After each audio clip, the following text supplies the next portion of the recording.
Good morning, everybody.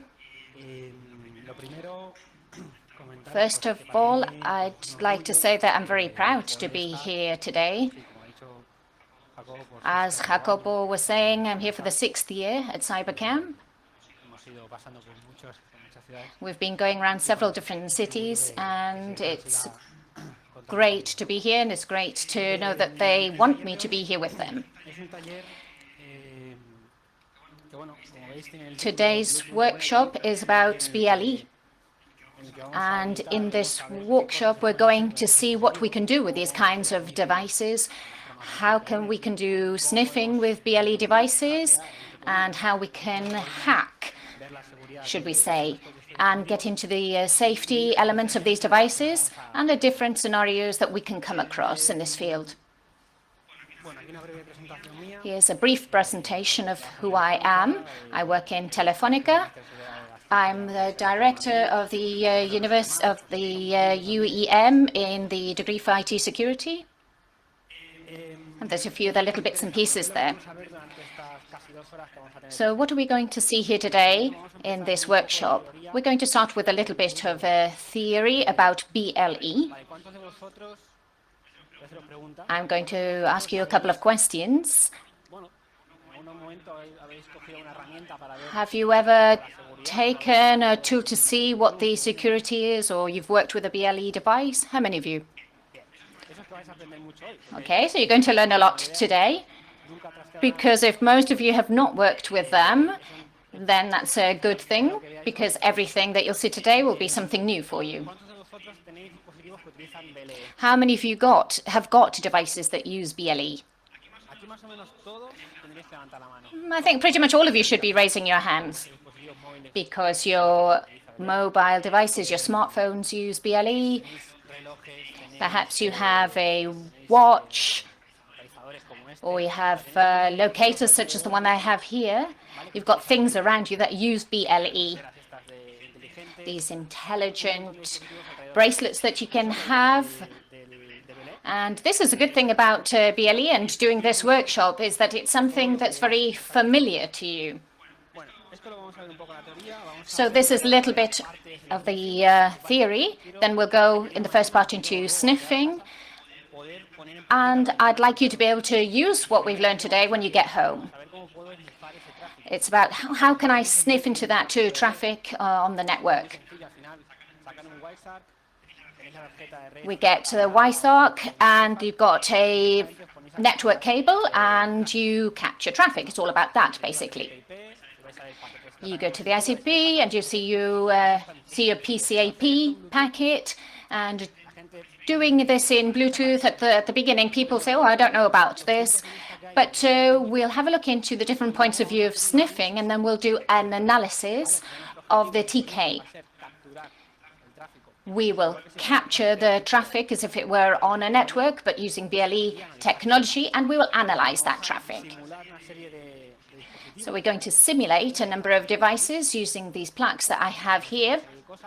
We'll do a number of things, and we'll work using these plaques. First of all, we'll work with a few attacks. We will attack these devices.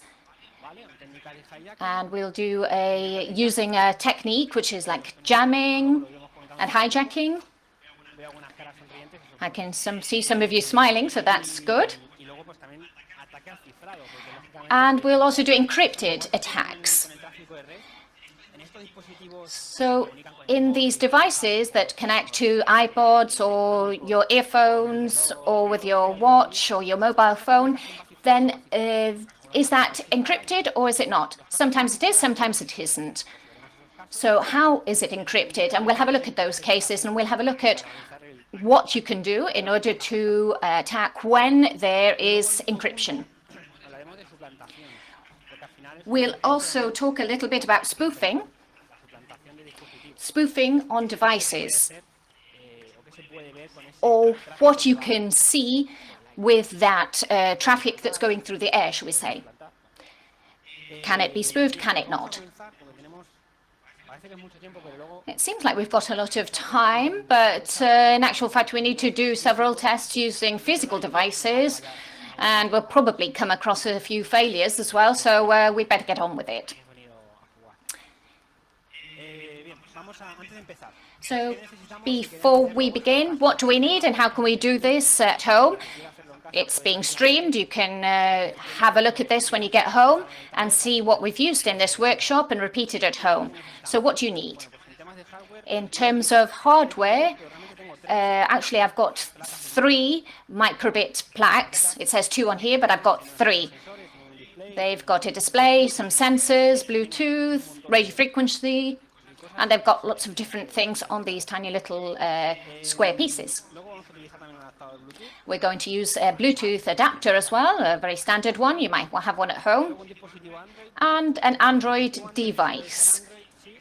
In this particular case, it does need to be Android, but it could be an iOS in another given case. In terms of software, we're going to analyze the traffic, so we need to be able to see the sections that we're capturing.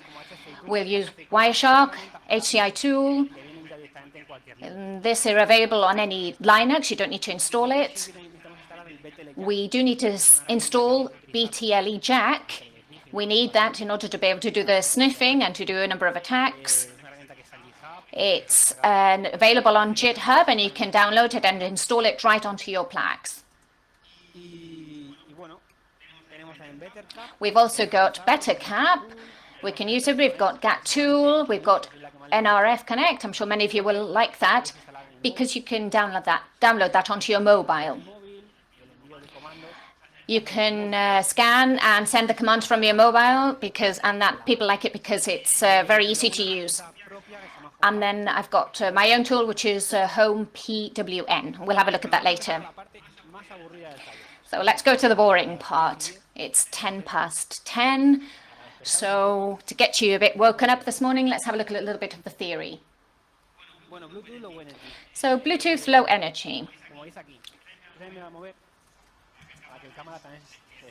I'm going to move across here so that the camera wakes up a little bit as well. As I was saying, it's a wireless protocol, Bluetooth Low Energy. It allows us to connect to devices at very low consumption level, and the transfer level is lower, much lower than with Bluetooth. You can connect to a smartphone or other devices or something that has limited material so that we use less battery. This protocol was created for that purpose. There's a communication on the frequency band, which is 2.4 gigahertz. Are you familiar with that? Yes, it's the one that you have on your Wi-Fi. It's 2.4 or 2.5, the Wi-Fi usually. This is important because we'll see this in the workshop. I'm going to use 40 channels, just 40 radio frequency channels. These are 2 megahertz. And out of those 40, 3 of these are ADV.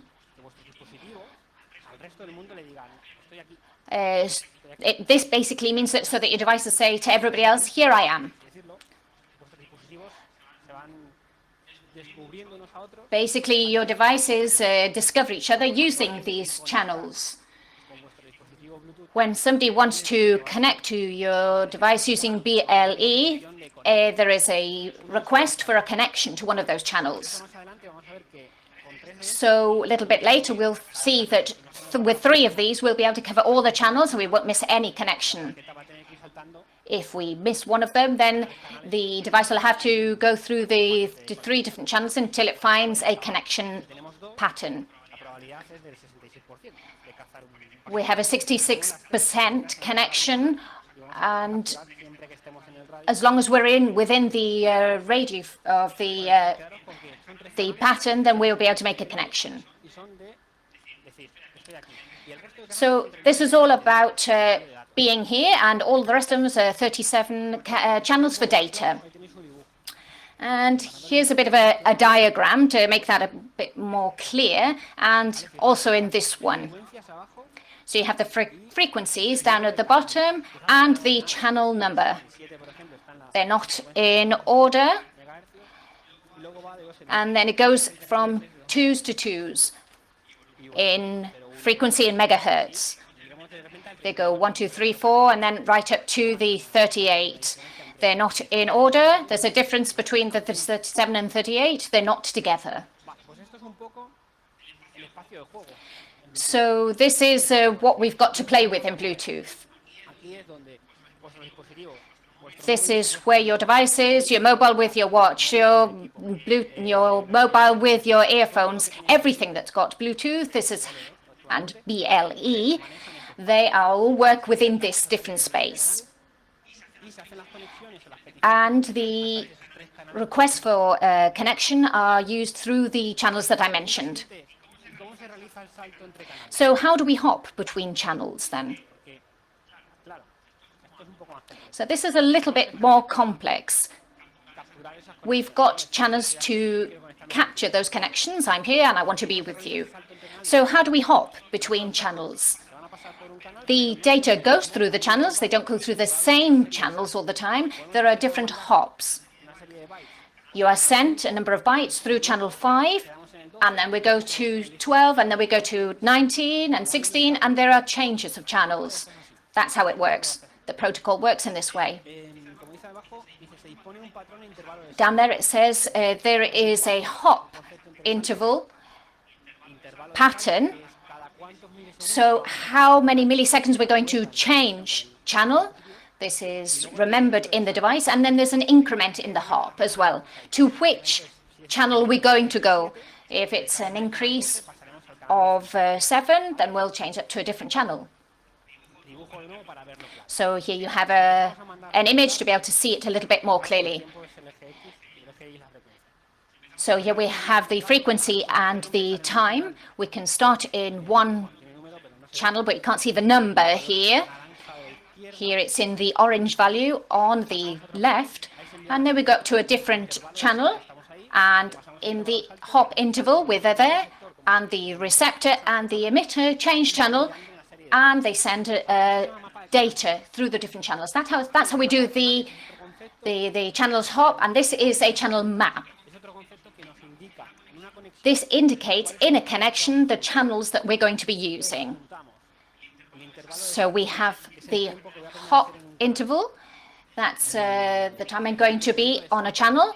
The increment of the hop, and that's where I'm going to. And we have the channel map. And I can see the flow of that connection. So it's a connection between device A and device B and the pattern that I'm going to use. And the algorithm for the channel selection is also known. This is essential for sniffing. We wouldn't be able to do sniffing if we didn't know to which channels we would be hopping to. So that's the next question, the hopping algorithms. There are two, channel 1 and channel 2. Selecting. So in BLE, we have a different version, 4.x and 5. This goes along with channel 1. And in the revision of the algorithm, there was a new version, so we have different options here, and this is quite interesting. So we have algorithm 1 with channel selection. I can copy the hops because I know this algorithm. I have the channel and the increase in the hop, and it gives me MOD 37 because there are 37 channels of data. I can't go to 38, 39. I have to go to the 37 because those are the advertisement channels. So what are the roles in this BLE game? There are several concepts. For the theoretical side, this is very important, and we have to cover this part as well as the practical side. So broadcasters, or in other words, beacons. They're used to send advertisements. When a device is visible, when it's listening to those channels, and another device wants to connect, it sends a message saying, I want to connect, using one of those 3 channels. So the broadcaster is there and sending those requests. Then we have the slave and master roles. The slave role is the one that does the connections. It's waiting there for somebody to ask for a connection and accept it. The master role does active scanning and connects the packet against the slave. And then we have the observer. The observer is listening to the 3 advertisement channels to capture that request for connection.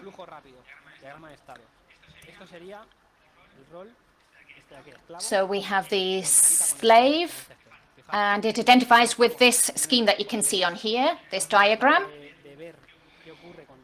We can see what happens if we receive a connection or a request for a connection. I move on to connection status, and then I listen to hear to see what I can hear. So in the master role, which initiates the connections, this is what we have here on this flow diagram. So we're finishing with the theory side now, don't worry. But it does get a little bit more complicated. This workshop, I think you probably enjoy it, but when you see the part of many, many bytes, it does get a little bit more complex, but I'm sure we'll manage. So here at the top on the screen, you can see the Bluetooth layer.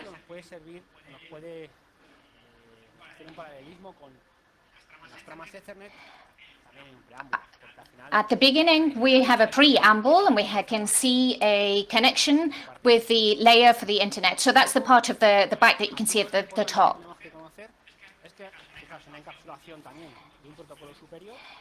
So there is a superior protocol. We've got the Bluetooth layer, another layer, and the ATT of the Bluetooth protocol is the one that we're interested in.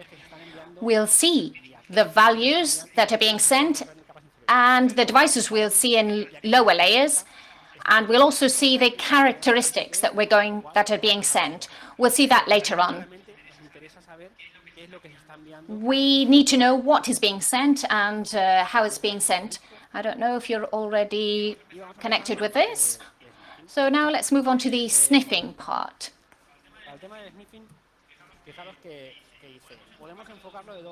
We can look at this in 2 different ways. From an Android mobile, Android because it's simpler in this case, and if we have an Android mobile, we have certain characteristics that can go through the Bluetooth from your device. And if you want to investigate or look into different types of tools or device to which you're going to connect through Bluetooth and know what packets are being sent from the mobile to the device, this is the characteristic that you need in order to identify it and pick it up. The other way of looking at it is what is the medium that is used for transmission? Yeah, you're right. It's the air, should we say. This is the means of transmission, the air. What can the air capture? And who can capture that? Anybody can.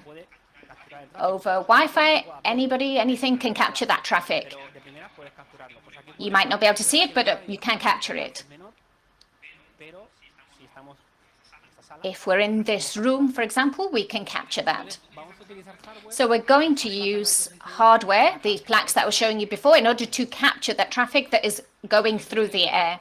So these are the 2 focuses. So if I have the device and something like this, which is connected through BLE and my mobile and the app, I want to see how they connect and the commands that are being sent through so that I get the alert. Then I've got to use the application to see if it's operative and record all the Bluetooth connections, and then I can apply that and analyze it.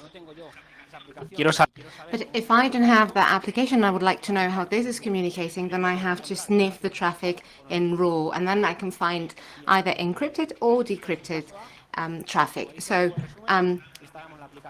Case A, just to summarize, we install the app on Android. We buy an object locator, which comes with an application, and that keeps sending different communications to the device.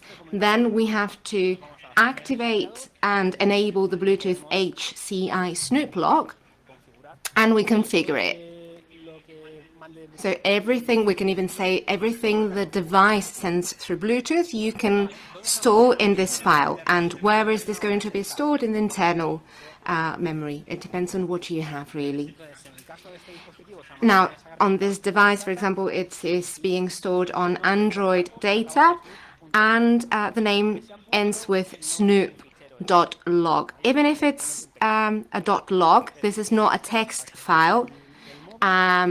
You take that from your device, you move it onto your machine, and you rename it, and then you open it. And that's where you see that all the communications between your mobile application and the device has been sniffed. And you don't have an encrypted layer. I'm going to show you a little example.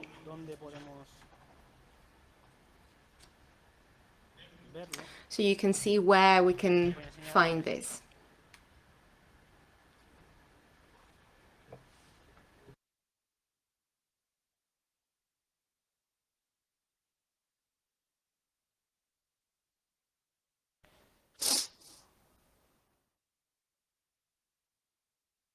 Vale, voy a pasaros el... Ahora os enseño el... Right, I'm going to show you the PCAP so you see an example. And whilst this is loading,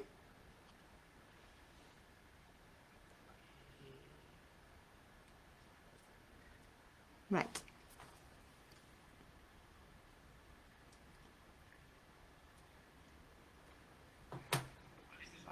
So this is an example of PCAP, where we've sniffed traffic between a mobile application that is communicating through BLE with any device.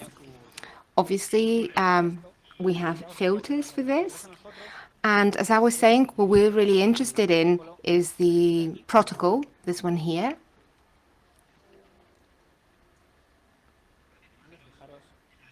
If you look at it, you can see the layers. That's what we're interested in because that's where all the data is being sent. So this is what will make a lock to open or an object to beep, for example, or the watch to do something, for your earphones to put the volume up. Everything's been done through commands on this protocol.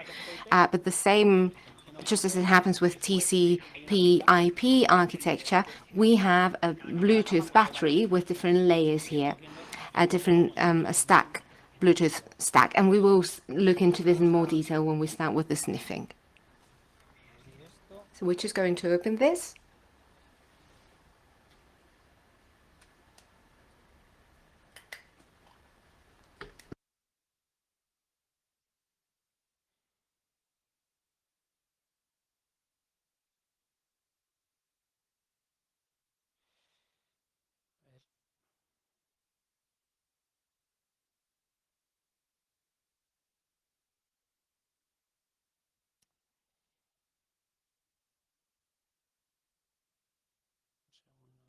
Just a second.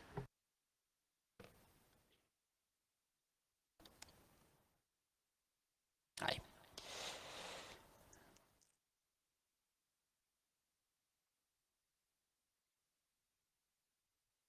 Vale, esto simplemente... Right, so this is just to show you where you have to go, and that's mostly it. If you have Android, you go to Settings, Developer Options, and that's where you can see this that I'm showing here. So you have that option, you tick it, and once you have it, that device will be taking all the Bluetooth traffic onto a file, and from that file, you will then be able to play with all that information. So just an example, I'm showing this one. So just remember that the format is going to be .log. You take it out of the Android, you use PCAP, and that's done. And then you can look at it. Now let's continue. This is very easy, and this is mostly it. Now, and the other approach, let's say we don't usually necessarily will have an attacker, and we don't necessarily know which commands are being sent from one side to the other. So what we're going to use is this kind of sniffer, like the one I'm showing, a little plate, and this is going to start listening to everything that's going through the air. So ideally, we would have 3 plates like this one. Why? Because then you would have each plate for one of the advertisement channels, 37, 38, and 39. And why would we do that? So that we can sniff all the connection packages, know that there's a new connection, and then follow it through the channel flow. So for this, we're going to use a tool called BetterJack, BTLE Jack. And with this tool, the -I option, we're going to detect these 2 plates. We're going to connect them through USB to the machine, and then the microbit starts working in a different way. So this is basically just adding a program so that it changes the way it functions. So first of all, we have mode 1. This is a new connection sniffing. So we can tell the microbit to sniff only new connections, for example. And you start listening, and on one channel, if we only have one microbit, it's going to have to hop until it captures it sniffs package, and we might lose some connection packages. If we have 2, we're covering 2 out of 3, so we might as well lose connections. But if we have 3 microbit, then we're not losing any connections. And then we have the option of sniffing an existing connection, because this connection might not be new. Data might have been being sent for a while. For example, your earphones with your mobile device. There's a constant flow of data, and we might want to follow that connection. So how do we do this? Because this connection has already been established. We have the -S option, and as you can see, -C is for new connections, and -S is for existing connections. I will show this later on the demo part, but what we will get is something like what you're seeing on the screen. And this is a bit scary, I know, because you start seeing 090F and you think, oh my goodness, what is this? Well, these are the bytes of the data part of everything that's being sent. This is the encapsulated part that we showed with the white shark. White shark is going to actually make this a bit more beautiful and make it more understandable to us. But we can actually simplify this as well, because there aren't that many bytes that are being sent, and we can identify how what white shark is saying is reflected here. Now, I know this is a bit crazier, but it can be done. Now, if you see there at the top, you see that it is saying got connect rec. So the microbit on these channels I have mentioned, checking whether there's a connection package, and one of them says, hey, I found a connection package. It identifies a connection package, and it's telling you that it's traveling from this Mac to a different Mac. Now, the Mac concept here is very similar to that of an AR card. It's an ID that is created at randomly, just as it used to happen some years ago. But in some other devices, they're not created at random, but they are unique rather. Then you also have access address, which is, well, the address it is accessing from.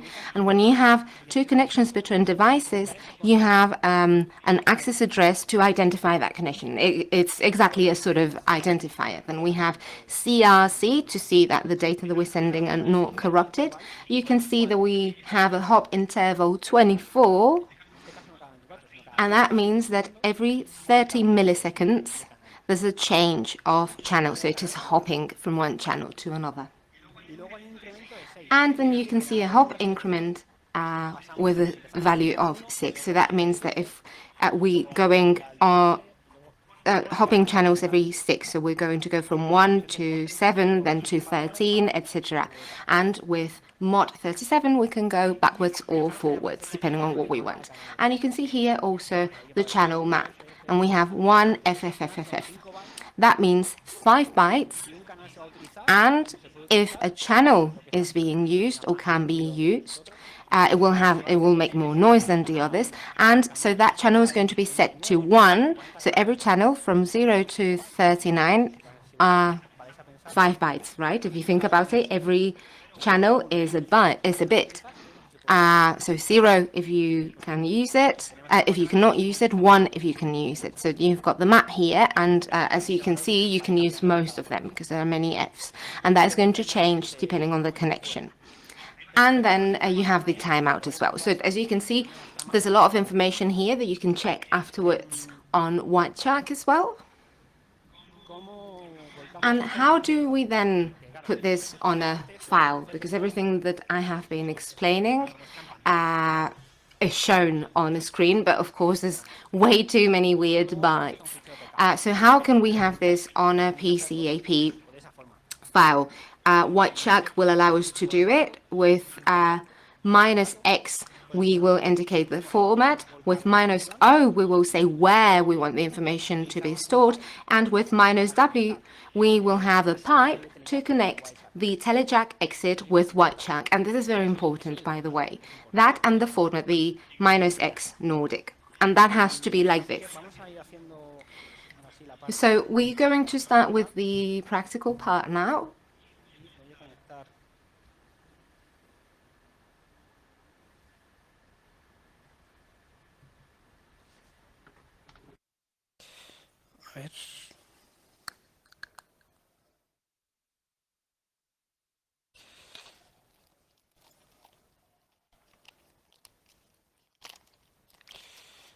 Conectar esto. I'm just going to connect this. Vale, ¿qué ocurre con esto? Lo voy a enseñar. A ver si se ve. Bueno, esto tiene un programita. Well, let's see if we can see it. This has a program, as you can see.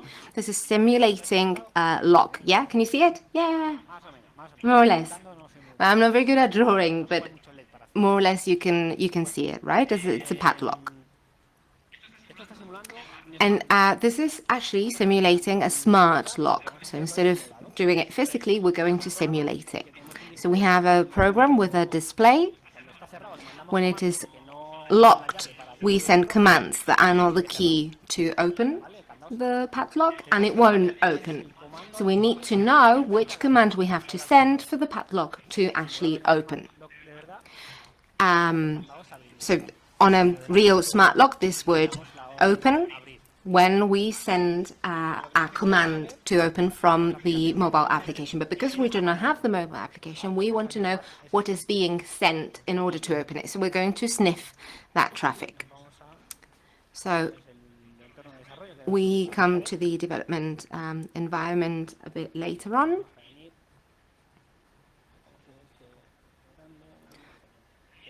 Can you see this? How about now? Yeah? Okay. So we're going to connect the plates first.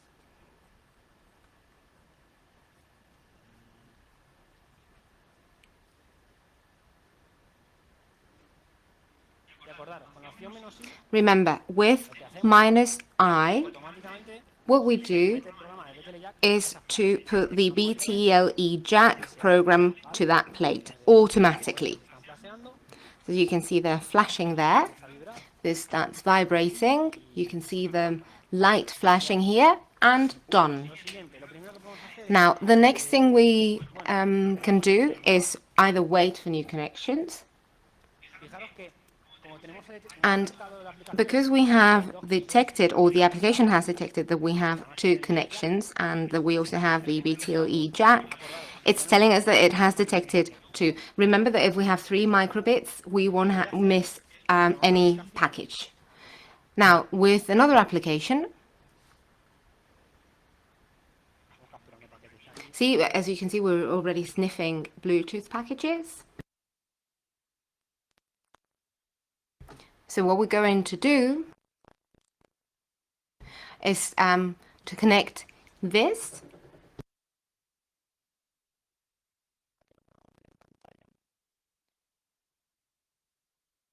And you can see it on the screen here.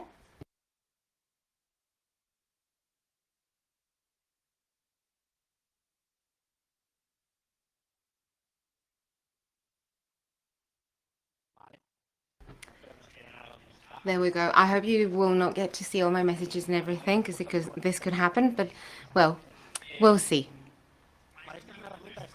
Well, this tool is called NRF Connect.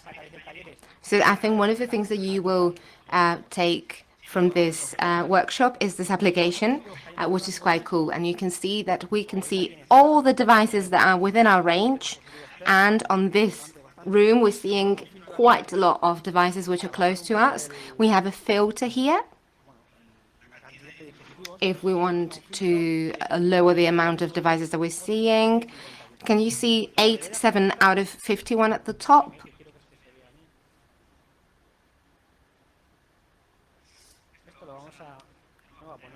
So we're going to start sniffing here again. And when I tap on connect, this starts sniffing data. And if I send something, then we will be able to see it here. Is this encrypted or not? That's what we need to look into now, because this is sending it to a PCAP file, and we will see straight away whether this is encrypted or not. But you can see all the information that it's already giving us. Received connection package, origin, destination. You can see the access address, which is like the session identifier, then the hop interval, the hop increase, and the channel map. And this changes depending on the noise, because the device might say, well, in these channels there's more noise, so I'm not going to do anything here, and I'm going to move on to the other channels where there's less noise. Now, this is the first step. Now, another thing that we need to be familiar with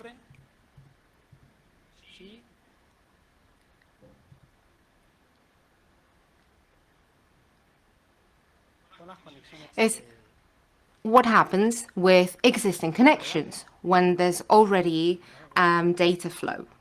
We're going to send something over here. See, another package has arrived, another one. Now, what's interesting about this is because obviously no one around me is doing anything with Bluetooth. This is really easy to see because this connection here is sending packages. So as you can see, this is being replicated, being reused. And this is the access application, the access address. And it's the same one as this one here. Whereas in this case, we have a new one here because I have connected and disconnected. And so my connection address might change. So what we're doing is facilitating making BTLE jacks work easier because I'm saying, well, there's a connection here. And what I want you to do is to attack this connection in several ways. So we can either keep sniffing traffic from here, or we can hijack it, which I will show you later on. So this is an interesting value. And as I was saying, we could also connect this to White Shark. So we're going to do it now, so you see how it's done.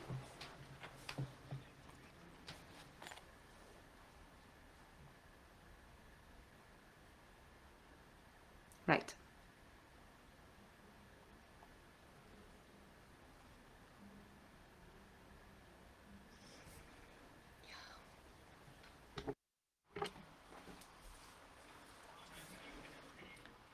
So let's see what we need to put in here. In the -C, once we've got the physical direction of the objective, which is the plate that we have here, there's no random element to this. In a mobile device, there would be, but not in this particular case. So we'll put this MAC in right here. We'll indicate the format. And where we want it to save the file, for example, we can say cybercamp.pcap. And this is where we're going to create the pipe. Remember, we have to a pipe for the flow of data. And you can see that the BTLE jack says that it's waiting for Wireshark.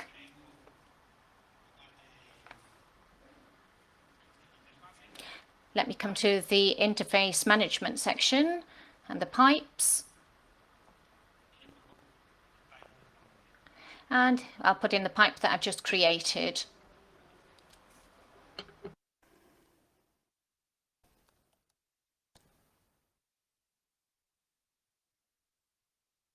Selecciono. Vale, y de momento. I select pipe, and for the time being, there's nothing here. We'll see now when we connect. We'll connect to the same application as before. Remember, there are packets that I can lose because I've only got 2 out of 3, so there's a percentage of loss there. A ver, un segundo. Give me just a second.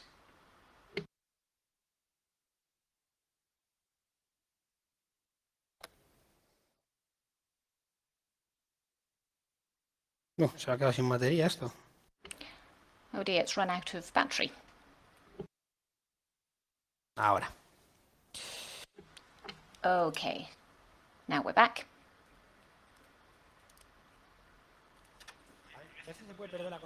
Sometimes you can lose the connection. As you can see there, it says sniffing again. And it's capturing once again. And we're capturing all that traffic. We're taking it to Wireshark, and we can put it in a PCAP file. And then we can start to analyze. The analysis will do that afterwards. But right now, we can see some things here. If we do a filter using the attribute protocol, we can see that there are a number of readings, number of requests for reading and sending of data, the name of the plate, for example, or any detail being sent by this device. Because when you connect and everything is very, very clear in the MRFF connection, then you can see that there are a number of data that's transferred from one side to the other.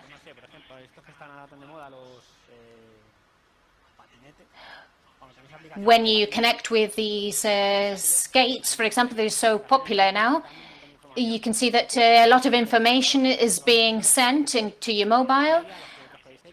There's the speed that you've been going at and the distance and so on. And all of this information goes from the sensors to the mobile devices, and that goes through BLE connection. And all of this can be captured.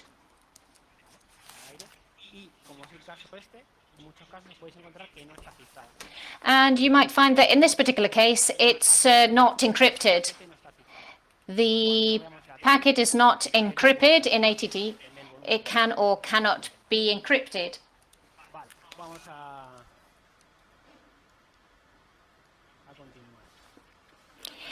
So let's continue. We're not capturing commands and not capturing currently how to open the padlock, but we're going to continue and we go on to the next section now.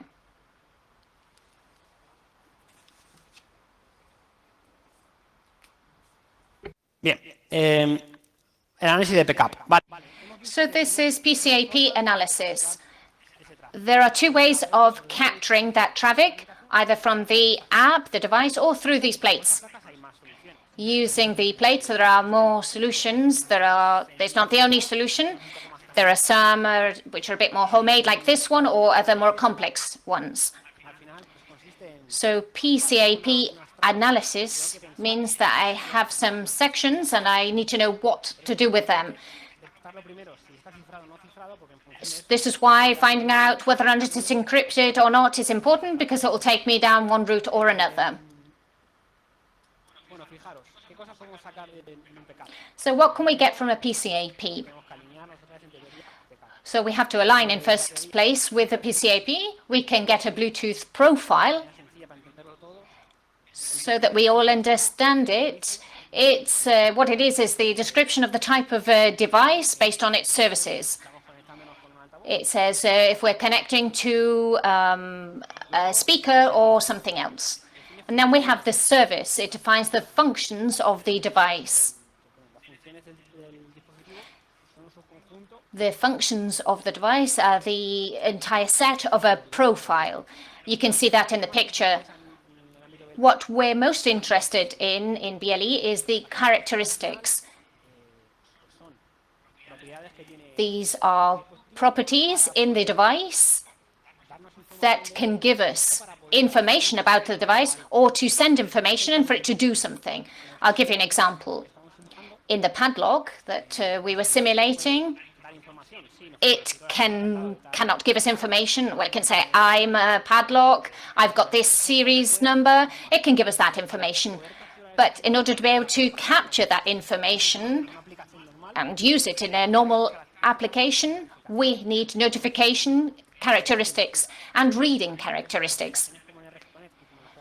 So with the apps that we've been using and we'll look at later on, we need to be able to see the different characteristics for connection.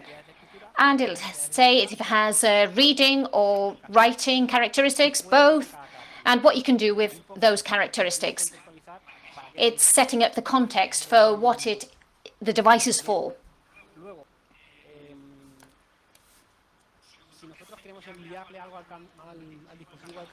If we want to send something to the padlock to open it, we have to use writing characteristics.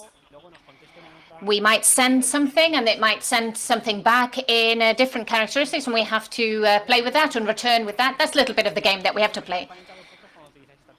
You'll see that when you use this technology, but you need to understand what's behind it.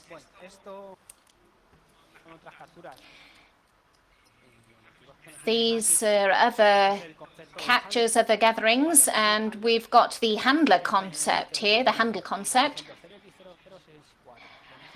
So I've got the 0x08 characteristic here, or the 0x0064. It depends on the application, the characteristics that you'll have. So don't stop using a device because you don't understand what they're being asked for. All of a sudden you get something different to what you've used before, but it's all the same. It's just an alias of something that has come before. So we have the attribute protocol of the BLE. At the end of the day, we can read and write, but without a response. There will be an alarm, and the padlock will open, but I won't get a response. But you could have a device that indicates the quality of the air, the humidity levels, and so on, using Bluetooth.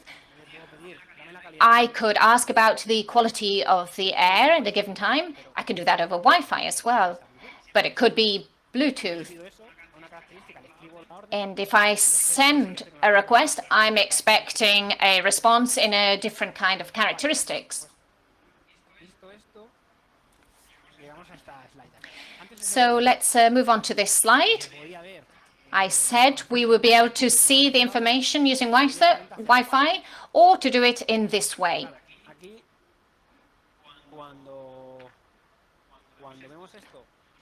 When we see this in other kind of areas, we say, oh, this is crazy.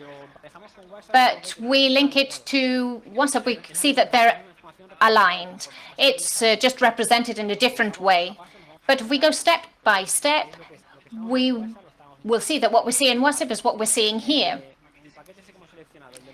In the packet that we've selected, the one in the middle, the data that's been sent is 1 byte, just one. And then we have the handle, the alias for the characteristic. They're 2 bytes. You have to see that there you read it backwards.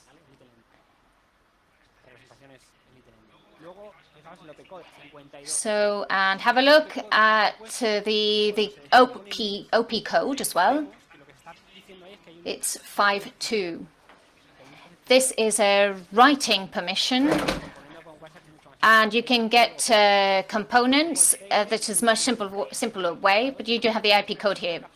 Then we have the CID. What is it encapsulating? The 4 bytes that you have on the right-hand side of the 00. This is the ATT. And then we have the upper layer. What's it saying is that this has been encapsulated, and then we have the size of the packet. They're 4 bytes because we have the operating code on the right, and the 08 are the properties that we're working with. Remember, this is the writing. You don't need to remember this, but you will come across it, and you might find that you will say, well, without White Shark, what can I do? And what information can I get from this? If not, you can go to White Shark, and that's it. So now my watch has gone a little bit crazy. So let's go to the attack side now, the replay attack. This is the first one. We've done the sniffing. We've sniffed the traffic. We've looked at it from 2 points of view, whether you've got the app or without the app, and sniffing the air. And now what we're going to do is see if with that PCAP, that packet, if I can capture a section with the value. For example, in this padlock that I have here, suddenly it opens. A replay attack could do that. I would take that section, I connect to the padlock, and I copy it. If there's no other controls, then the padlock will open. I have a key, which is a packet, a section. I send it, and it will open. So it's as easy as that, shall we say. There are 2 ways of looking at this as well, because it can be encrypted or not encrypted. So what are most devices that use BLE like nowadays? They can use the rules of the game that they wish. Many of the devices that you use will use non-encrypted connections because it's closer for various different reasons. It will, if you sniff that air, then you'll see several different things and even sensitive information, because we capture the order that opens the padlock, and we can replicate that to open whichever padlock we're interested in. We're auditing that.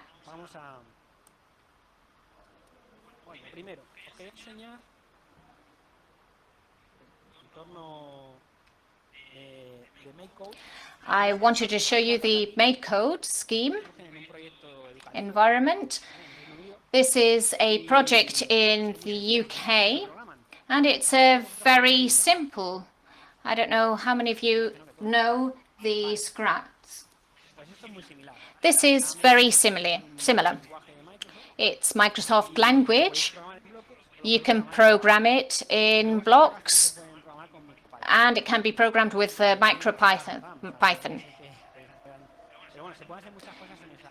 You can do lots of things in this memory, and this picture of the different blocks, it represents the padlock that we were using in the exercise. First of all, it's locked.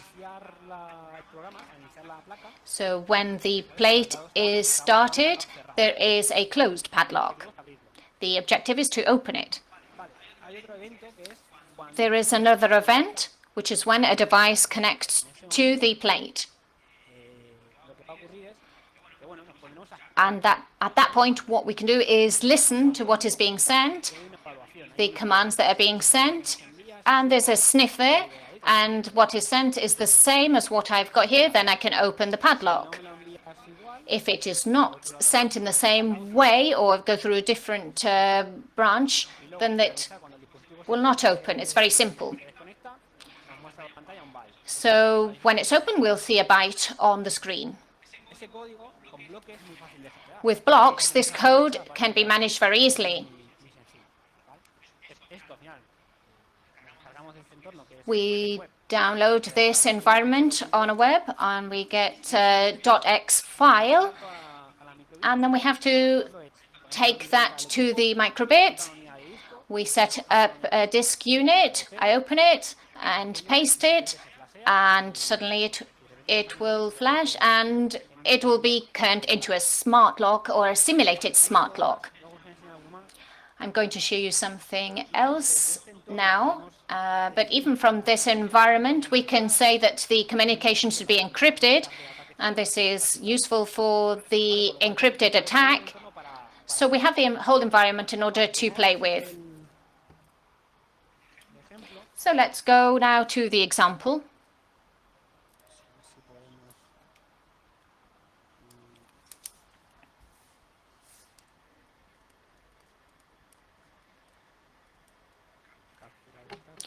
Let's see if we are able to capture that traffic or not.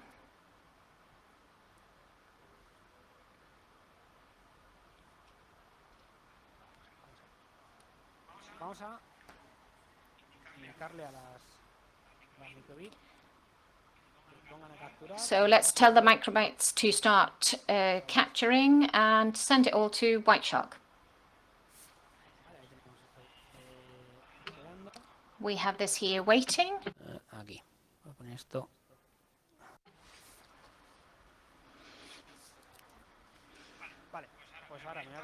So now I'm going to connect.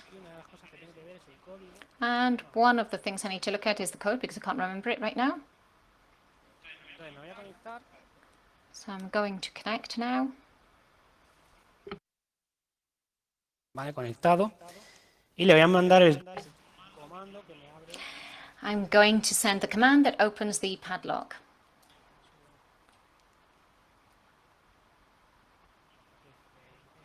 (8) 4 BH PH 4F.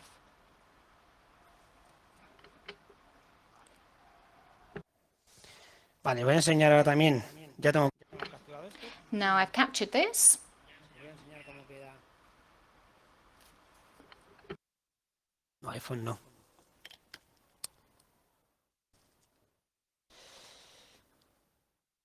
Aquí. El candado queda abierto. So the padlock is now open. Okay.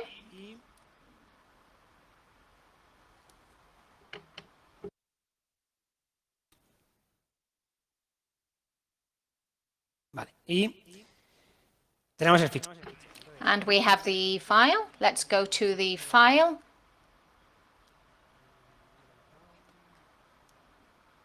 Where did I save it? It was right here, I think. We called it CyberCamp, I think.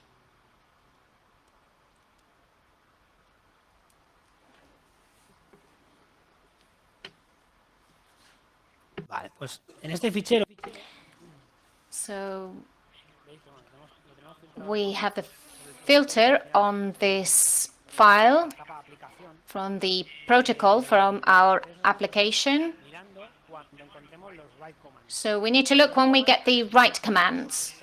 This is a command that comes out from the mobile app to the device to do something, to write something on that device. In this particular case, the padlock to do something. And in this case, it is opening. If we have a look at this traffic, you'll see it's not complicated. We have a handle. And we also have a value. WRTX, and we've captured that.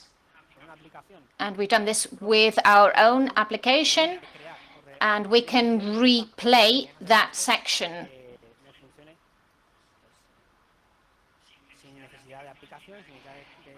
So without needing to sniff anything without the application, we can replay that section. So let's do an example now.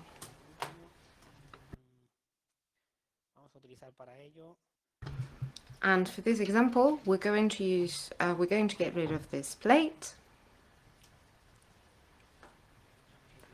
And we're going to use another machine.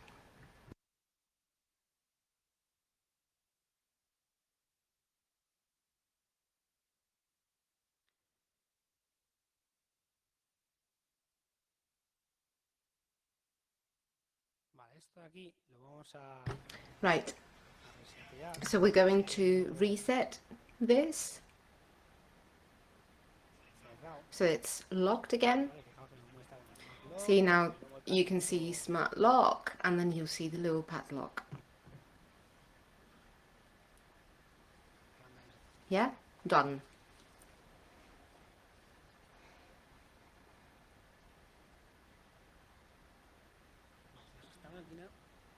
So when this machine starts, we will see that we have a Bluetooth device, which is the one I was telling you, which was optional. If your device might have integrated Bluetooth, but in this case, because it's a virtual unit, we don't have it integrated on the device, so we need an adapter. So we're going to use an open source tool, which is called Compound HomePun.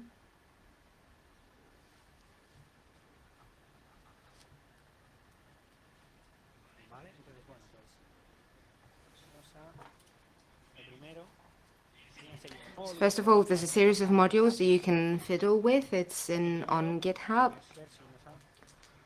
And the first thing we're going to do is see if this has recognized our adapter, which it has. And now we're going to load a module and say that the signal doesn't have to have a very broad range. And so we're going to start scanning all the devices around here. Now, as you can see, we are detecting several devices, but we have not detected the one we were looking for. Let's just increase the range, the RSSI. It's not detecting it. Let's see.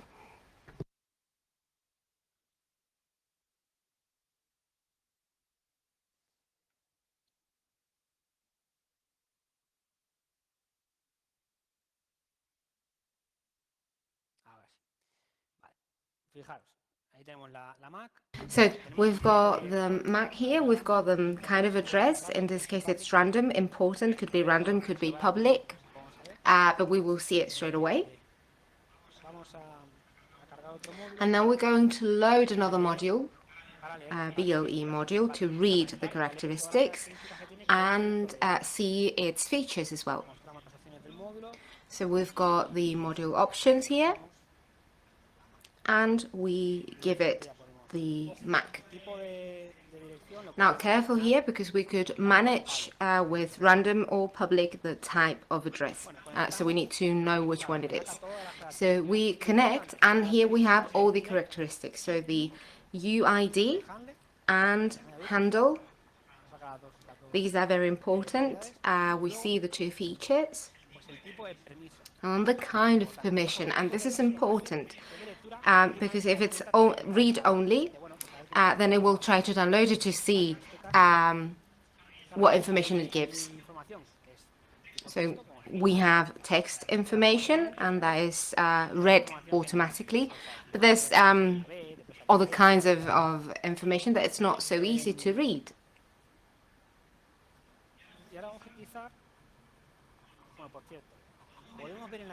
And by the way, in the snapshot we've taken, if I go back to my PCAP, you can see this characteristic. True that it is very long, but look at a series of bytes or something and see that they coincide with this one, which is writing a write characteristic. This is necessary. If we send something, it has to be write characteristic. So we copy the UID and we go onto a write characteristic module. We've got the options, the MAC, the UID. Here, when it asks for data, we have to use the code that we used before. That's here on the snapshot. 8DMN 4FBH 4F. Don't forget the encode, which could be ASCII or decimal. In this case, it's ASCII. And let's launch it. Before we launch it, let's do it this way so you can see it.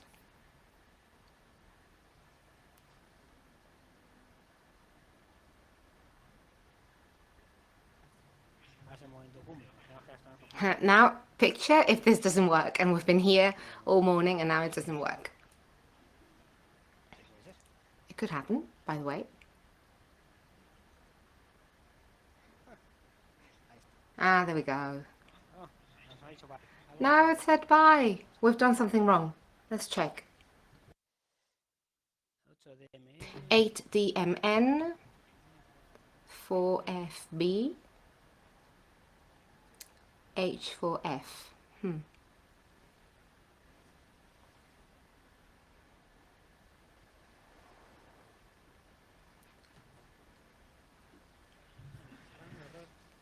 It's returning a fault somewhere. I'm just checking the code again, the data.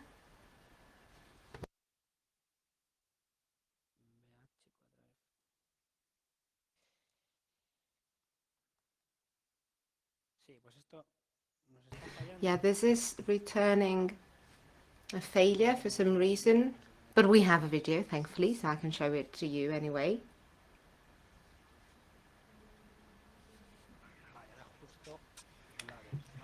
Ah, now it has opened it. Let's try it again, okay?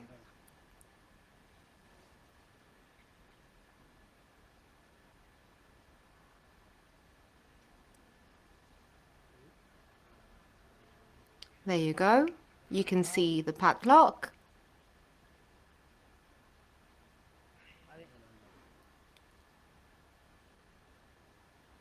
Yeah, unlock.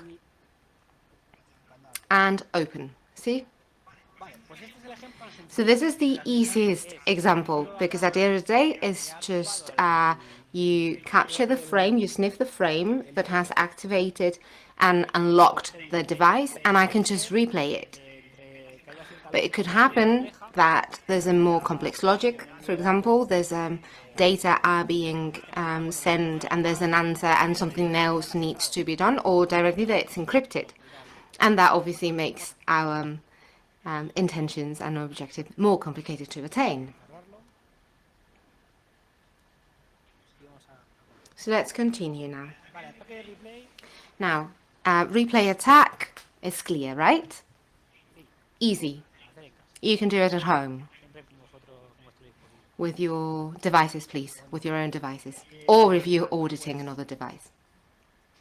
Right, so next attack, hijacking. Now, how many of you know the word hijacking or have seen it in some sort of attack? Where have you seen it most often? Websites? The old cookies? Yeah? Well, we have hijacking here as well, and you can see this example. Here we have the different roles that we mentioned during the theory: central, slave, master, and attacker. So this is a communication between the phone and, for example, a scooter, any device. There's a flow here, but then the attacker arrives and it starts sending timeout packets. And so this can actually have two outcomes: a jamming attack on the one hand, so service is denied and the application is disconnected from the device, and that is done through BTLE-Jack as well. Or on the other hand, we could, instead of doing a jamming, we could lose the connection between the slave and the master, and then that's when we would come in with the access address to pretend in some way to be that connection. So that's how we manage to get control of that connection. There was an existing connection, so we've thrown away the person who was connected and we have connected ourselves. So it's completely hijacking that connection. I've got a video here because I haven't been able to bring all the devices, but I wanted to show you what we can do with BTLJack.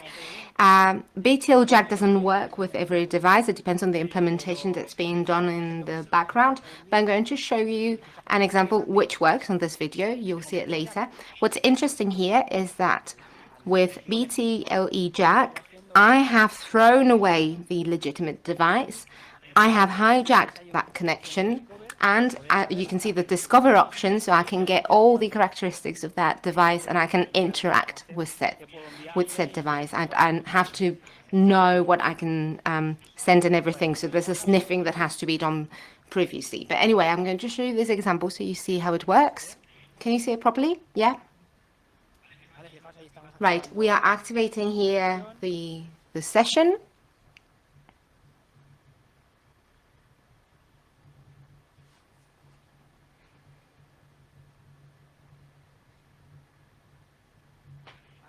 See, there's an access address here, channel map. All these concepts you already know by now. And see here, this here we are inputting the access address we want to hijack, and with -T we do hijacking, with -J we do the jamming attack. It's more or less the same, and this could take some time because now it has to get the channel map. We have to extract it because we haven't been sniffing the connection packet. So this is a previous, an existing connection. So we have to determine first the channel map. And this is what takes the longest, obviously. Then with CSE, it's actually quite easy to extract and quite quickly. There's a hop interval that has to be calculated, as well as the increment, and that is quite quick as well. But now, from here, it gives us the information. It says hijacked successful. This is all yours. And what do you do now? So what we would do here is with Discover, we start getting the range 0008 to 0009, 0009 to 000E. These are handle ranges. That means that we have different characteristics which are grouped here. We don't know on which one in that range, in that interval. There might be 2, 3, 4 characteristics. We don't know. And in the end, we obtain this information that we see here. We've got permissions, write, read, only notification, only write, and the value, the handle value. And here is where we can write, overwrite the characteristic and interact with the device. But what matters here is that we have hijacked the connection. So we have thrown out the connection that the device was using, and we are in now. And with jamming, what happens is something very similar. As you can see here, instead of -T, we're going to use -J. You see it there at the top. I don't know if you can see it, but at the very top, you will see -J. And at the end of the day, this is denying service. So it is sending timeout packets as if the connection had timed out, so that the application loses connection. And now we have a different scenario. And this is the difficult scenario. So now we have encrypted connection. So this device with the mobile application is encrypted. How do we know that? Because the moment we sniff the frames, we will find out immediately. And how does this work? Information can be encrypted in different ways. It's usually through a PIN number, usually 6 digits. In a corporate environment, something more formal, the solution might be in a different kind of encryption. But you have to think that these devices usually have a very low computing capacity. So the encryption is not going to be very powerful because it would take too long and it wouldn't have enough resources. So we have the option of at least encrypting it with a PIN number, for example, between master devices. So what I'm going to show you is how easy it is to configure this case with make code. And if the encryption is through PIN, we have Crackle, which is tool. You have it on GitHub, and you have to compile it on C, by the way. So Crackle cracks and encrypts BLE connections, and we get a temporary key, which is TK. So with TK and LK and LTK, we can get the short period and long period key. We need to modify something here because when we sniff those encrypted frames, we will give them to this tool. And if we have all the components, by the way, there's quite a few components we need to sniff on this frame, then we could get to the example that I'm showing you here. As you can see here, we are finding out the PIN. It says how it was done. And if I use -O here, then I get the PCAP packet already decrypted, which is cool because then we can analyze what is being sent between the two devices, even if it's encrypted. And here you have an example of the decrypted packet. So we're going to do this example, but before we do that, let's go to make code a little bit, which I have opened around here. And we're going to import.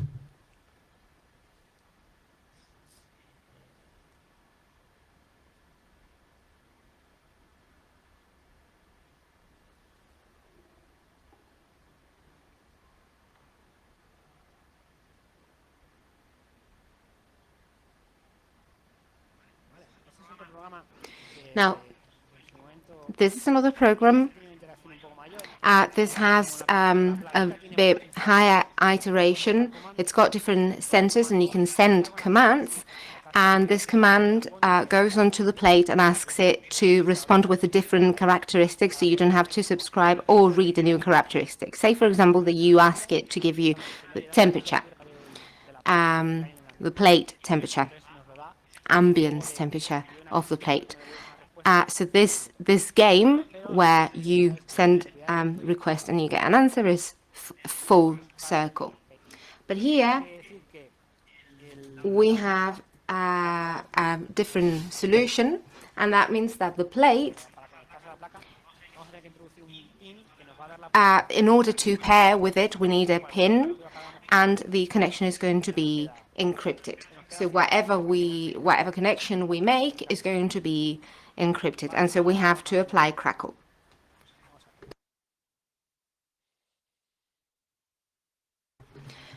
So let's do this.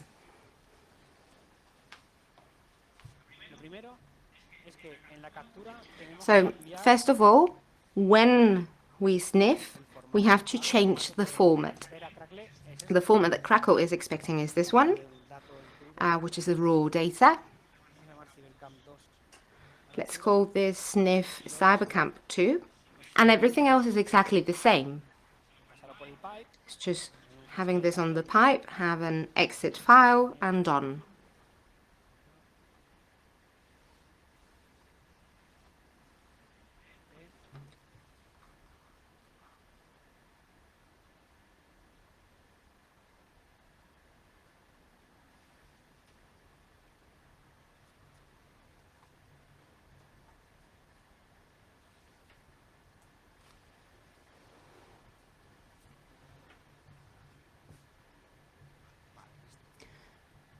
Right.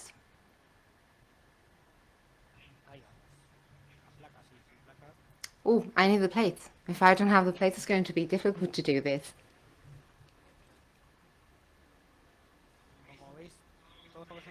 As you can see, obviously, workshops which entail using hardware is a bit of fiddling around, but well.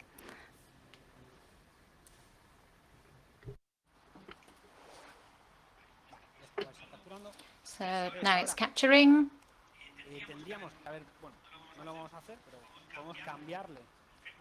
We can change the freeware on this quite easily when we connect the plate to the device.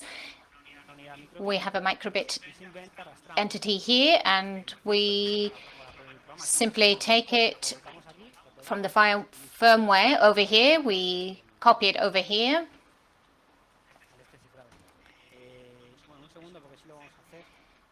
Just wait a second, because we can do that so that you can see it.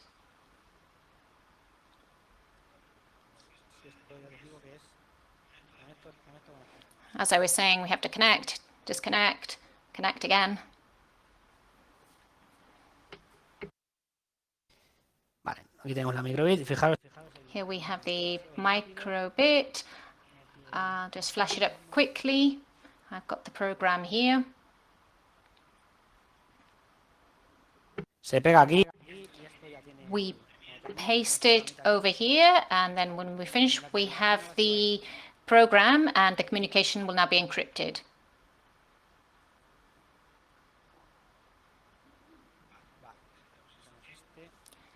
So now let's remove this one.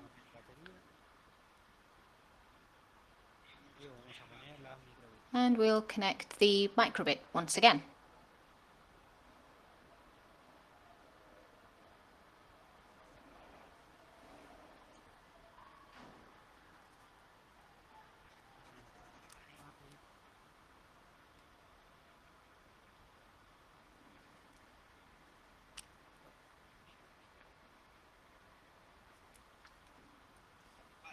Ahora el tema es un poco diferente porque now things are a little bit different, because in order to be able to connect, we need something. Now we need to put in a PIN. When we have an app, we need to do the pairing with the microbit, which is encrypted, and the connection to us. So the RF Connect application that comes up, you may have this remembered, so you have to get rid of the device.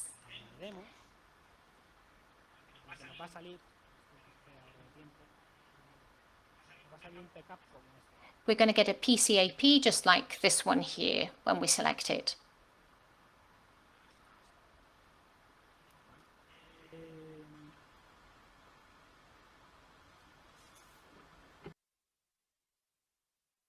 A ver, un segundo, porque este de aquí.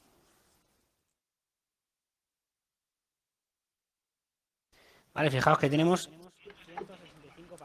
Here we have 175 different packets, as you can see. These are all low energy levels, low energy, low energy. So we don't see the protocol attribute, we don't see the handle, we don't see anything. It's on a lower level. When we go through HTTPS onto a page, the data field is encrypted, and we see just that. We don't see the layer of the applications. So it's similar in this given case. This means that the traffic is encrypted. And here we have the connect request. And in that, we can see all the information of the channel. We can see the address for access, which channel is being used, the interval and the increments. We have the hop here.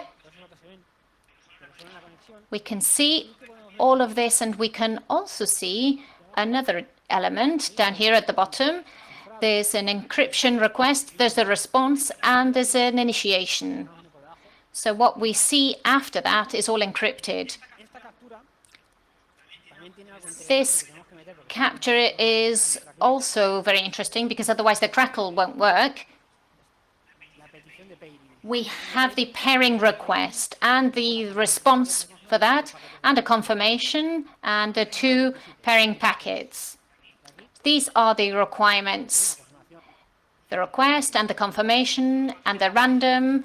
We need all of these packets in order to crack the communication using Crackle. So how does Crackle work? It's really quite simple. We insert the PCAP. We can put a PCAP output as well, and we can also put in the LTK if we've got it.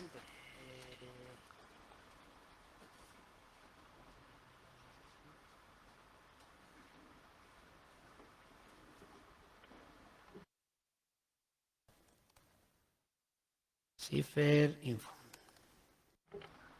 Here we put cipher info, and now it's starting to crack. We could say that the workshop is coming to an end now because we really wouldn't have time to get all of that in. Maybe not an hour, but it will take quite a long time to do this cracking. But what we need to do is to know how to capture that traffic. We should have put in the -0 option.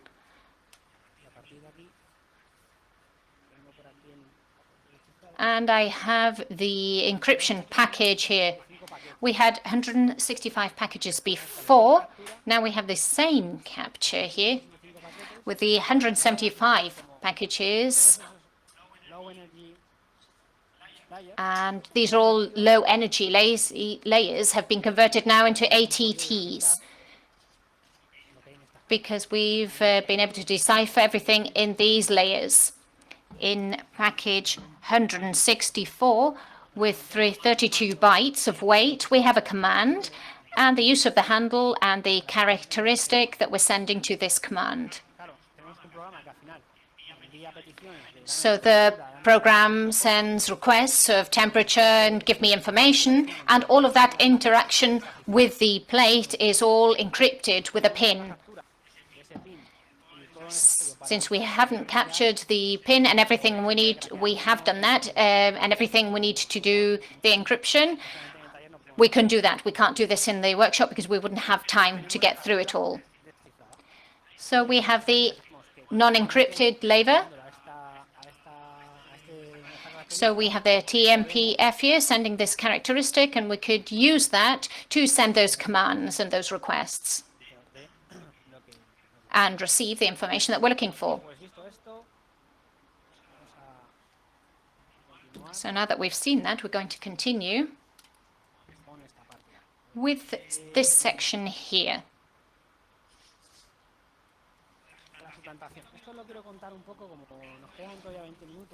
And this is what we call about the spoofing, the impersonation.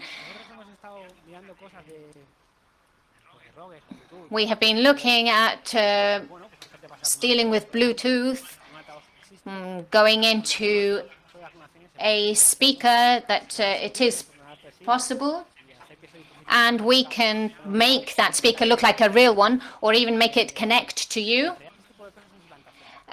This is all about spoofing and impersonation. There was an attack that was called Dirty Tooth that was patched at the time. And this was more of a Bluetooth than a BLE issue. You could connect a speaker, and the speaker would have an audio profile, and when you were contacted, and posterior, the speaker would change the profile. You have some conditions for a profile, and all of a sudden, it has a different kind of behavior. What is that behavior? For example, is what it is able to do. What could it do? It could extract contact details. When you're going in a car, the device contacts to the car, and what would happen to your contacts. So Dirty Tooth, this is what it would do. It would allow you to connect to an audio profile, and it could extract information such as calls and contacts and so on. This is what we're calling this is spoofing as well.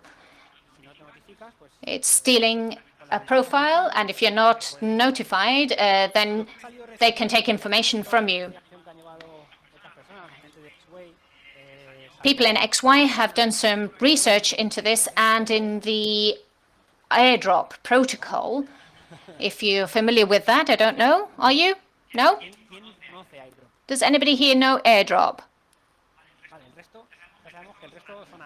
We know that everything else is Android. AirDrop is an Apple protocol. There was some research in which they showed very many things, and I'm going to talk about the things that we were talking about before, the things that are going in the air, things that are moving around us. As you can see in the image, when we have a Mac, an iPhone, an iPad, a HomePod, and so on, we have any kind of element. I don't know if you know that they connect between each other. When you're calling, when you're being called on your phone, how does your watch know that you're being called? There's an ID that says that you're being called, but the phone doesn't have a card, but there is a communication between them through BLE, so that traffic can be sent and data can be sent. And this is what they looked into. And they came up with a number of tools. And these tools can be used to detect these statuses of the different devices, such as the Mac, iPhone, iPad, and so on. And with the status, I mean things like the iPhone has been unblocked. It's unblocked, but the screen is active. The iPhone is calling. There's a call coming in, there's a call going out, all that kind of information which travels through the air. So what is this information? It's all leaks. It's all leaks of information at the end of the day. And if we can read it, and if it's out there in the air, it can be used. You can have a look into this, and you'll see that some of the information that was sent on occasions was a hashed telephone numbers. These were difficult to capture, and you had to spoof a device in order to be able to do this. It's difficult. You could capture those hashes, and you could have a small database with small, I say, but it has millions of possibilities. But it does have a plain text with all of that hash information on it.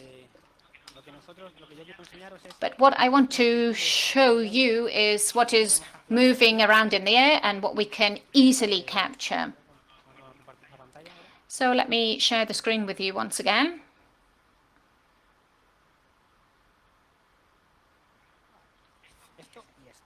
So let me show you two things, this and this. So that spoofing of AirPods, for example, was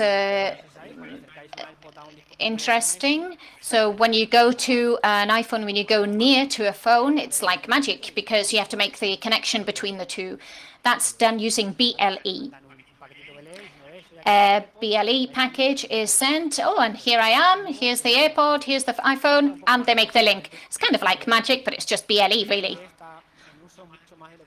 So BLE is more present than you think. So you can spoof this with a message. Connecting is another issue, but I can show you an example. So if you see the X-Way research, you'll have all the scripts and everything.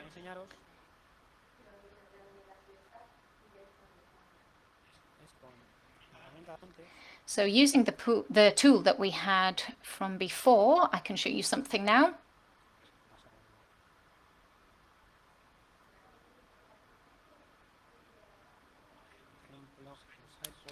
For example, we can do something with the AirPods.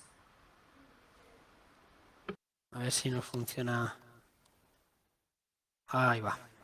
Let's see if it works. Yeah, I think it's working. Has the Bluetooth connection gone in? Yes, it has, but I need to reboot the device. Just a minute. So you get the idea. We can capture everything that's circulating around in the air. We can send a notification and capture that notification of, like, I'm an airport, here I am. And I want to show you what I showed you on the presentation. The devices, if any of them make themselves available. I mentioned Mac, but in Mac, actually, they're quite random. You can change from iOS different versions. I can't remember them exactly right now.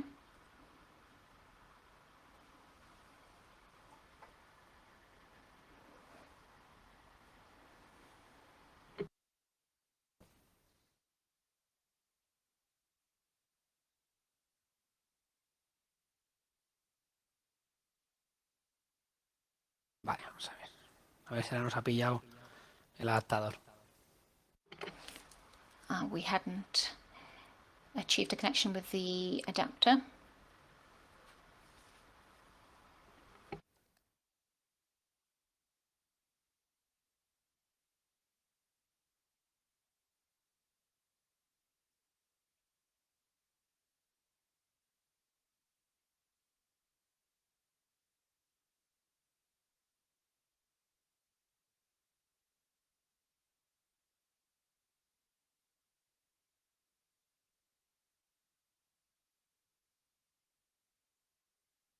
Vale, ahí. So there you have it. Simply because it's close to the adapter, it's sending a message, and the device is saying, oh, these are not your AirPods, but they need to be connected. This is just an example that information and messages are being sent through the air, mainly around status. So the investigation work that I was talking about went into much more detail.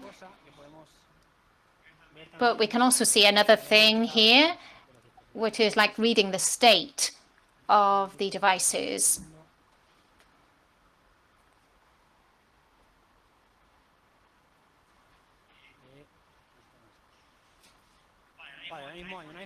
So now we have an iPhone and an iPad around here. They're right here in the first row. I'm changing the status. I open the screen and I block. Now it's on off. If I unblock, then it comes back to home screen. Can you see that it's being identified as an iPad? It can be a mixture sometimes. Maybe somebody might call me now. So I'm going to turn it off. So if somebody's calling, then you will see that there's a call coming in or a call going out and so on. These are all BLE packets that can be read in the air and information can be taken from them. It's all around us. And in this case, it's not encrypted because it's of little importance. But more important things are encrypted, but they are actually leaks, of course. And yeah, just almost we're drawing to conclusion. We're almost done. And let's just talk about what we have to take from this workshop. There's a lot of fiddling, there's a lot of hardware. Some of you will like it, some others will prefer software and not really like this because you don't like to fiddle around with stuff. And I understand. Whereas some others will say, oh, no, I really like this. I want to start with BLE. It's really interesting. They're really cool tools. So it's just a matter of having some clear conceptions and it will be easy for you to grow on this. And the first thing that you have to take from here is that encrypted connections, when there is sensitive information, and it's usually the case in this kind of devices. We were playing with a simulated padlock, but could you picture if this happened with a device that has, say, for example, health data?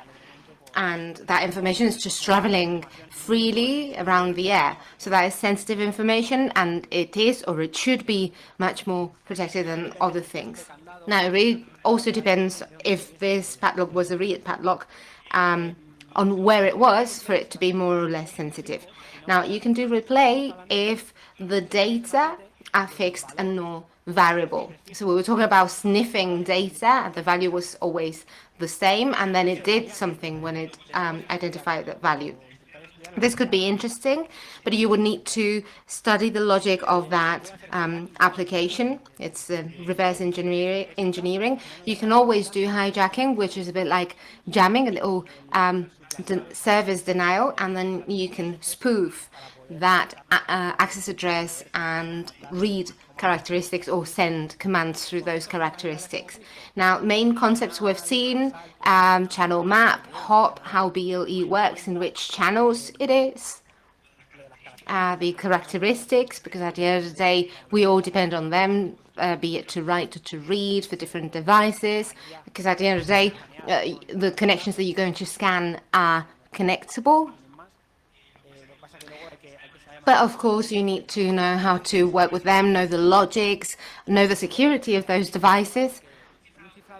And then you have to also take from here that you can break the encryption with an easy 6-digit PIN by sniffing everything that's necessary. For example, in WAPA2, you had to sniff the handshake so you could crack it. And this is very similar, but with pairing. And also with the data is encryption starting. Yes, it is starting, and then you get a temporary password, and then you get the long-term and short-term passwords, and you can decrypt the packet. So this is a quite new world. It is true that there are many people who are developing a lot of devices on BLE. And as I was saying, in this field, there are many companies that do more or less what they want, really, because they program and they code things the way they want, and sometimes they think about security, and sometimes they unfortunately don't think about security. So these tools are going to allow you to audit at least your devices. Please also make sure that you respect the rules of the game and that you do not go over anything that you shouldn't go over, and don't do anything you shouldn't be doing. But for example, there are companies which are already hiring people to have BLE audits to see if their wireless communications are secure, if the application's logic is secure as well for transmissions. So obviously this is quite present nowadays. So I think this is all from me. I just wanted to share with you a few interesting links, especially for those of you who are following us on streaming, so you can follow this again. The video, I think, will be available from tonight onwards. So if you have any question now, the previous slide, yeah? You will find the video afterwards, don't worry. Okay, thank you. If you have any questions, just let me know. There seems to be a question over there.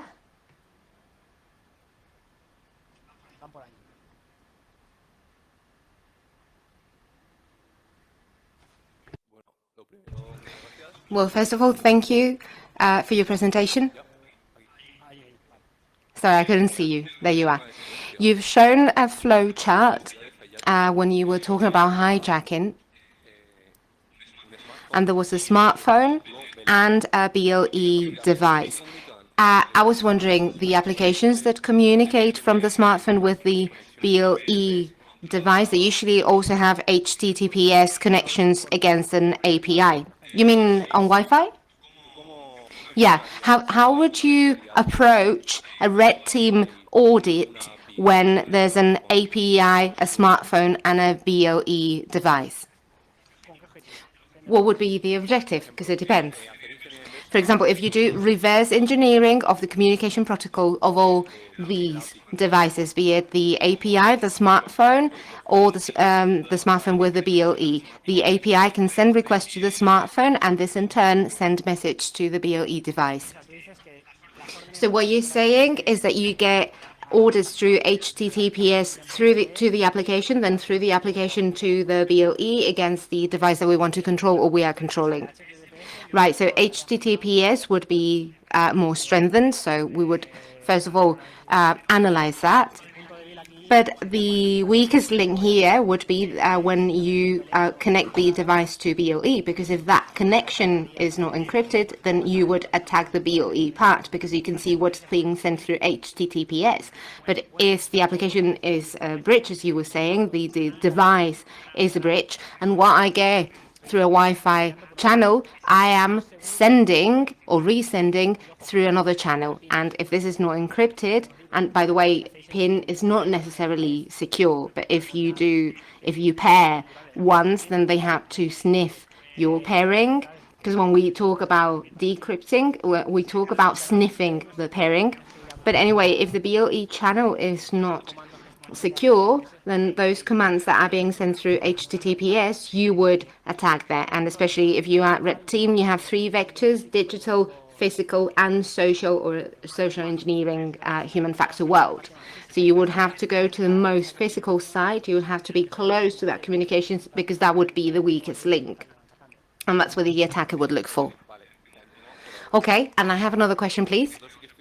So, for example, we are studying the communication protocol, and we infer from that the flow chart and the status chart. But there is one thing within BLE devices, such as scooters or bicycles, there's usually a SIM card. So, and that's what we didn't really get.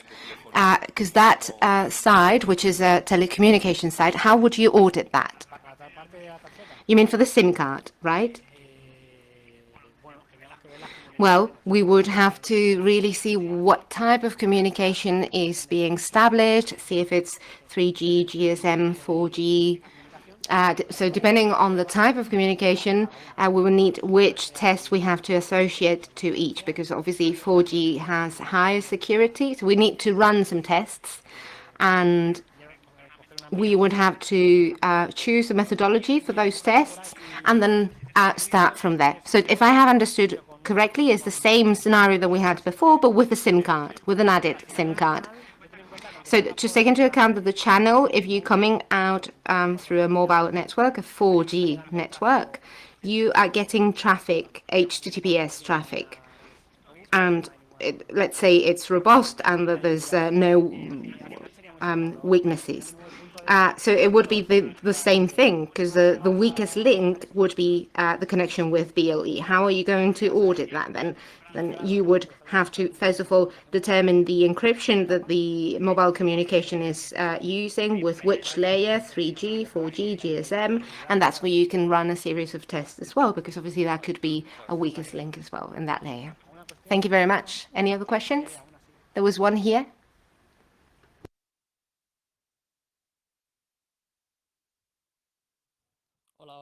Hello? Yeah.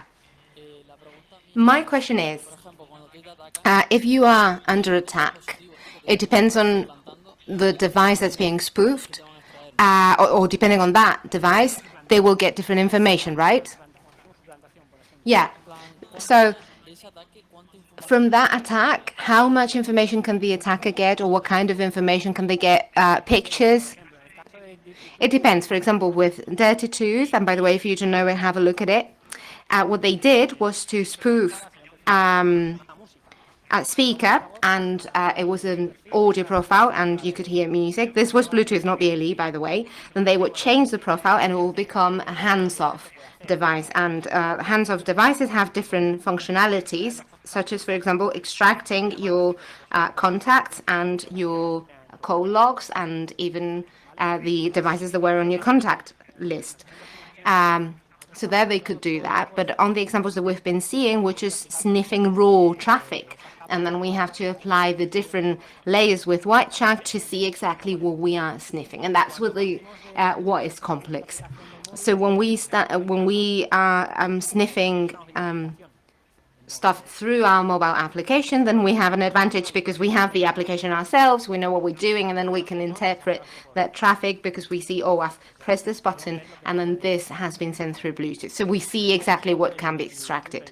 But it really depends on how you approach it. So if we're talking about spoofing and if that device has trusted you, anything that you can extract in terms of functionalities from that device can be more or less, it really depends. But with BetterJack, for example, it's contacts and call logs. And say I spoof a scooter. Can I then use a different profile? Can I change the profile? No, that is a different thing. Say you spoof AirPods or headphones. Not even spoofing them. I think we are mixing up spoofing and hijacking here. Yeah. If you hijack a headphone connection, then you can maybe turn the volume up or change the song. So depending on the device and its functionalities, then you can do more or less things. Thank you very much. Any other questions? No? I think we're almost done then. Oh, there we go. There's another question. My question is, can we sniff BLE modules with a normal or classic Bluetooth module? Yeah. You mean maybe not with every module? It depends on the characteristics of the device. These little plates are thought for something else, but you can do it with these plates. But with this device that I've got here, the little one that I've brought, it depends. It depends on the features. It depends on the Bluetooth version. It has to be 4.0 or higher because BLE is from 4.0 or higher. But if it's older than that, then you won't be able to do it. Thank you. Any other questions? I thought there wouldn't be questions, and there are loads of questions. Hi. First of all, thank you very much for this presentation and picking up from what my colleague was saying, because we've been doing some research on scooters, motorbikes, etc. And as he was saying, obviously there's a possibility of having more secure connections via different media. And I wanted to ask you, have you ever worked with smart locks? Because I infer that in that case you don't have that possibility, or do you? Because if you say have an inhibitor, a 3G inhibitor, for example, then that person couldn't be able to get into their home, for example, unless they had something. So are those smart locks more centered on BLE protocol? Well, yeah, we can find that kind of smart locks, yeah. But there's a group of smart locks that are definitely focused on this. And how do they do it? Well, the protocol could be encrypted, of course, or it should, really, because obviously this is something quite sensitive, because our example was quite easy and it was encrypted and then decrypted.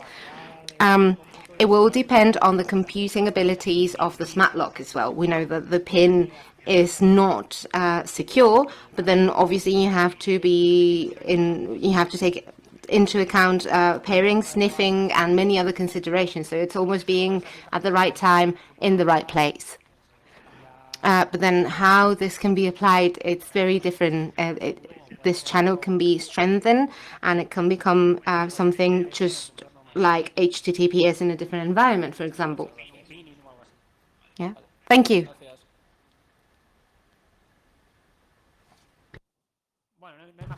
No more questions? Okay, well, thank you very much.